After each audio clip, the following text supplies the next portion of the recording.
Families in Lothian placed their trust in a service that was there to assist and help them. Instead, they were failed by that service. I have read some difficult accounts of children who were eligible for a cochlear implant. This is a technology that would allow deaf children the ability to hear for the very first time. Due to late diagnosis, some children were too old or no longer eligible for this potential life-alternating technology. Some of these children were also diagnosed incorrectly. This was rectified so late that families have now been told that their children may not ever be able to speak. Other children will face major language and communication difficulties throughout their lives as a result of this late diagnosis.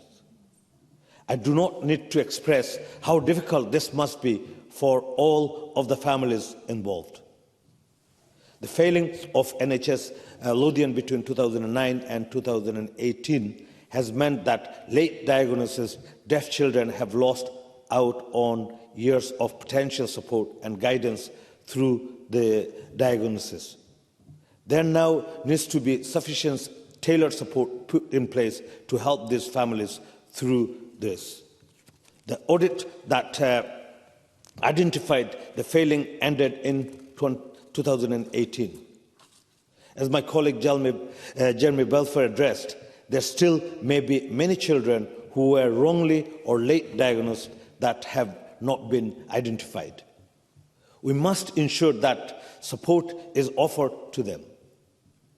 There will also be cases of children who were not included in the audit or have not responded to the communication.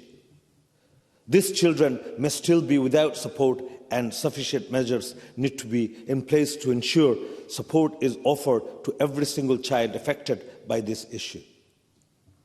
A one-size approach will not fit all. There must be multi-agency tailored support available for those affected. Tailored support means taking each child's case individually and assessing how best to support them and their families.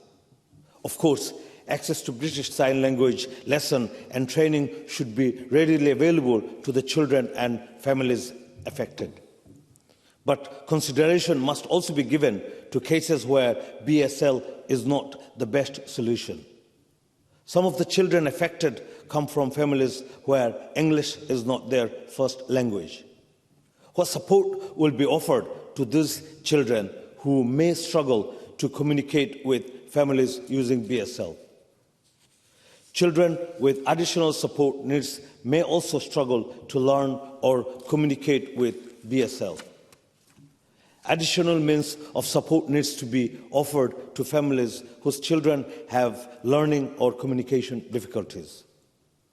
This is how we can continue to support the families whose lives have been permanently altered by NHS Lothian Pediatric Audiology failure. And I thank Jeremy Belfer for bringing this important issue to the Chamber. Thank you very much.